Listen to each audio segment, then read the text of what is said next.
गुम है कि सई और विराट की जोड़ी को तो आप सब ने बहुत ज़्यादा प्यार दिया, लेकिन क्या आप जानते हैं कि सेट के पीछे आयशा सिंह ने नील भट्ट के साथ ऐसा क्या किया था कि नील आज भी उस पल को याद करते हैं। फैंस को लगता है कि वो सिर्फ दोस्त थे, लेकिन दोस्तों सच इससे कहीं ज़्यादा गहरा है, क्योंकि रिश्ते पर्दे पे बनते हैं और बिगड़ते हैं, लेकिन कुछ बातें दिल पे गहरी छाप छोड़ जाते हैं।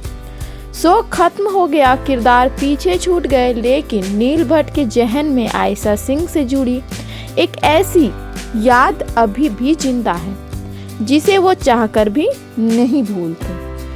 तो दोस्तों क्या है नील भट्ट की वो बात, वो याद, वो आज भी आयशा को याद करते हैं? क्या गुम है किसी के प्यार में के सेट पे कुछ ऐसा हुआ था जिसे कैमरे कभी कैद नहीं कर पाए, या फिर कौन सी है वो बात? टीवी की इन गलियारों से एक ऐसी खबर आई है जिसने सबको चौंका दिया है कि आखिर कौन सी वो बात है जिसे नील भट्ट आज तक नहीं भूल पाए हैं। क्या ये उनकी बॉन्डिंग थी या फिर कोई कड़वा सच? क्या वो एक हादसा था या फिर कोई अनसुना वादा? चलिए उठाते हैं इस पर्दे पर से राज जिसे अब तक छुपाया गया। अगर आप भी सैराट के फैन हैं तो ये वीडियो सिर्फ आपके लिए है, इसे मिस ना करें, बिना स्किप किए पूरा देखें, क्योंकि आज हम वो बात बताने वाले हैं जो नील भट्ट ने खुद एक इंटरव्यू में बताई थी। नमस्कार दोस्तों और स्वागत है आपका हमारे YouTube चैनल पे। दोस्तों गुम है किसी के प्यार में सीरियल की सई और विराट, इन दोनों की जोड़ी यानी सैराट ने लाखों करोड़ों दिलों पे राज किया। आयशा सिंह और नील भट्ट ऑन स्क्रीन केमिस्ट्री ने दर्शकों को दीवाना बना दिया था। लेकिन क्या आप जानते हैं कि सेट पर एक ऐसा भी किस्सा हुआ था जिसे नील भट्ट आज तक नहीं भूल पाए? एक ऐसी बात जिसने हर किसी को हैरान कर दिया था। तो आज की इस खास वीडियो में हम आपको उसी अनसुनी कहानी को विस्तार से बताने वाले हैं। बने रहिए अंत तक हमारे साथ। दोस्तों शो की शुरुआत से ही नील और आयशा के बीच एक बेहतरीन बॉन्डिंग थी, चाहे उसे फ्रेंडशिप कहें, चाहे उसे प्रोफेशनल कहें, या फिर एक सीनियर जूनियर एक्टर के बीच का बॉन्ड, लेकिन बॉन्डिंग स्टार्टिंग से ही बनी। नील ने एक इंटरव्यू में बताया था कि स्टार्टिंग में आयशा थोड़ी सी शाय और अपने में खोई रहने वाली टाइप लगी। उन्हें लगता था कि वो काफी पढ़ाकू है। हालांकि बाद में वे अच्छे दोस्त बन गए और अक्सर सेट पे वे एक दूसरे से मस्ती करते, मजाक करते, खासकर रोमांटिक सीन्स के दौरान। तो दोस्तों वो बात है, ये एक घटना तब हुई जब वे एक आउटडोर सीक्वेंस की शूटिंग कर रहे थे। शूटिंग के दौरान ही अचानक आयशा की तबीयत खराब हो गई। सेट पर मौजूद सूत्रों के अनुसार वो अचानक बेहोश होकर गिर पड़ी थी। इस अप्रत्याशित मेडिकल इमरजेंसी ने पूरी टीम को चिंता में डाल दिया और तुरंत शूटिंग रोक दी गई। आयशा सिंह की तबीयत खराब होने पे नील भट्ट और पूरी टीम बहुत ज़्यादा चिंतित हो गए थे। हर कोई ये जानना चाह रहा था कि उन्हें सही देखभाल मिले, ध्यान मिले, और आखिर हुआ क्या है। बाद में जब नील से उस घटना के बारे में पूछा गया तो उन्होंने उस पल को याद करते हुए बताया कि एक को एक्टर के तौर पे ये उनका फर्ज था कि वो आयशा की मदद करें। नील ने आयशा के काम के प्रति समर्पण की तारीफ की और बताया कि कैसे वो अपने किरदार में पूरी तरह ढल जाती है। आयशा के समर्पण और प्रोफेशनल रवैये ने नील को बहुत प्रभावित किया और नील ने बताया कि आयशा बेहोश हो गई थी और वो जैसे ही होश में आई, किस तरह उन्होंने अपने काम को फिर से जारी करने की बात कही। और नील भट्ट ने बताया कि आयशा की यही वो बात है, यही वो छोटी छोटी आदतें हैं जो नील भट्ट को आज भी याद है। और यही नहीं दोस्तों, नील भट्ट ने आगे भी बहुत सारी आदतें बताई है जो हम आपको आगे बताएंगे। दोस्तों अगर मैं कहूँ अपने तरफ से तो मैंने टीवी इंडस्ट्री में बहुत सी जोड़ियां देखी है, लेकिन जो बात सैराट में थी ना वो कुछ अलग ही थी। वो मैजिक, वो जो उन दोनों की केमिस्ट्री का जो जादू था वो मुझे किसी और केमिस्ट्री में नहीं मिली। मुझे लगता है कि नील भट्ट जैसे अनुभवी कलाकार के लिए आयशा सिंह जैसी नई कलाकार के साथ तालमेल बिठाना थोड़ा सा चुनौतीपूर्ण भी रहा होगा, क्योंकि उन्हें ऐसा लगा होगा ना कि भाई ये तो नई है और मैं तो पहले से ही इस इंडस्ट्री में मौजूद हूँ, यहाँ पे मैं एक्टिंग स्किल्स ज़्यादा है, तो कैसे तालमेल बैठेगी। तो शायद उनके लिए थोड़ा सा डिफ़िकल्ट रहा होगा, लेकिन उन्होंने जिस तरह एक दूसरे को सपोर्ट किया और बाद में नील ने जिस तरह से आयशा की तारीफ़ की, उनकी खूबियाँ बताई, वही उनकी सफलता का राज बना। अक्सर ऑफ स्क्रीन रिश्ते ही ऑन स्क्रीन जादू पैदा करते हैं और यहाँ भी वही हुआ। दोस्तों, किसी भी शो की कामयाबी उसके किरदारों की आपसी समझ पे टिकी होती है।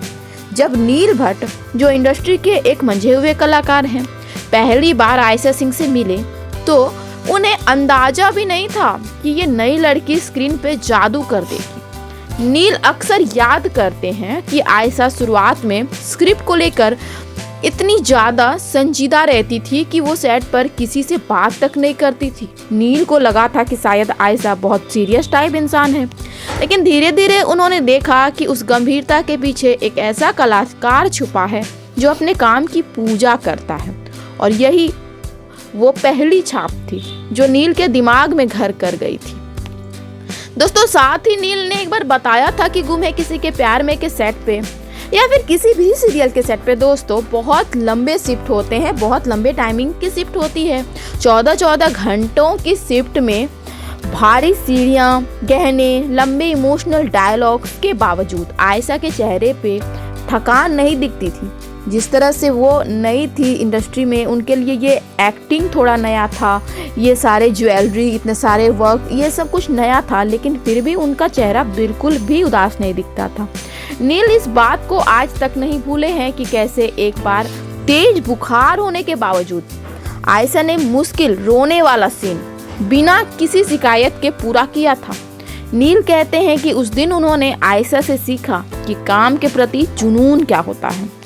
दोस्तों, अगर मैं सच कहूँ तो एक एक्टर के लिए अपनी सेहत से ज़्यादा अपने काम को तवज्जो देने का ये जो रूटीन है, ये जो बात है ना, ये बहुत ज़्यादा मुश्किल है।